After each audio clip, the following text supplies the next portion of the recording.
The free lunch myth. The belief that somehow or other government can spend money at nobody's expense.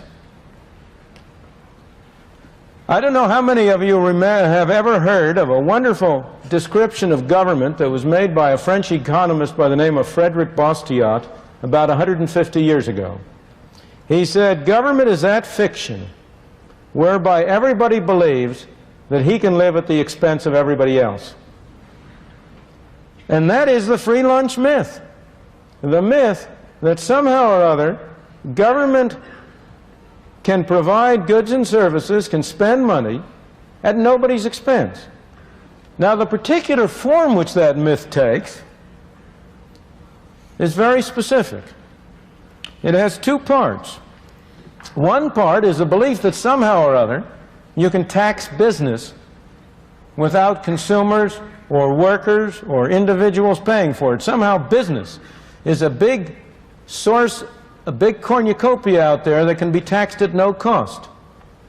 And the other form the myth takes is that you can create money at no cost. That if you turn the printing press, if you produce those greenbacks, that will enable people to become richer with nobody becoming poorer. Well, let me look at first problem. Can you tax business?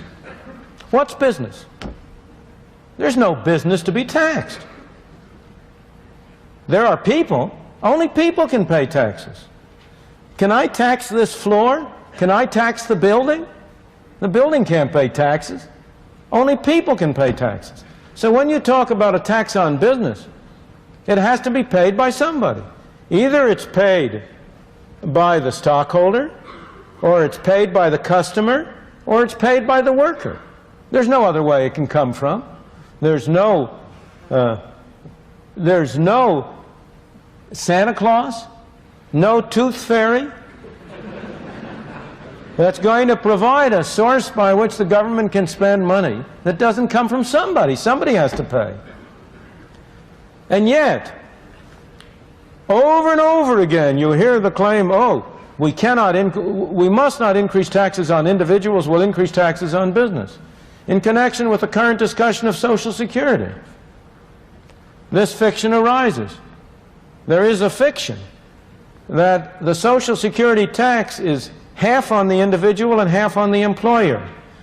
That the individual only pays 5.75%, the employer pays an equal amount.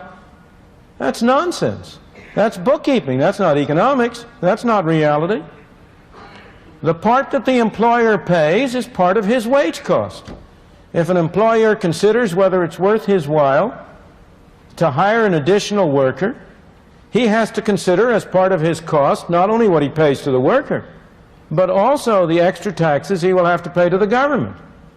It makes no difference to the employer at all if he pays the worker a bigger check and the worker pays a larger part of that directly to the government, or he pays the worker a smaller check, but in addition has to send a check to Washington.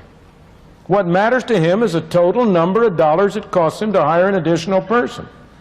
So the fact is, the logic is, the reason is, that the so-called tax on the employer is paid by the employee. Now, this has always been clear from economic reasoning, general economic reasoning, but it has also been subjected to empirical test. And a book even from that temple of belief in greater and bigger government, the Brookings Institution in Washington, published a couple of years ago, demonstrated empirically that the tax on the employer was really paid by the employee, that it was shifted to the employee, and it can't be any other way, as you will see if you think about it. So business doesn't pay that tax. And yet, despite this, you have the great move in Congress right now in remedying the problem of Social Security to impose a larger fraction of the tax on business on the alleged grounds that somehow or other that spares the worker. It doesn't have any such effect. It reduces the incentive to hire people and thus is imposed on the worker.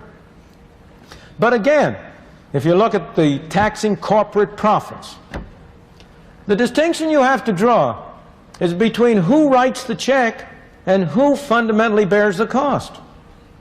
It may well be that an official of a corporation writes the check for the tax on profits, so-called profits. He writes the check, but who pays it? He doesn't pay it.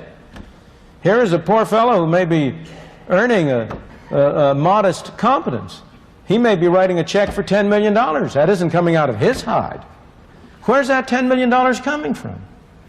It has to come from the proceeds of the goods and services which the enterprise sells. And that $10 million is $10 million less available either for cutting prices, or for paying out dividends, or for paying wages and salaries. The tax is borne by people. And for this reason, I must say, I have always myself been strongly in favor of eliminating altogether the tax on corporations.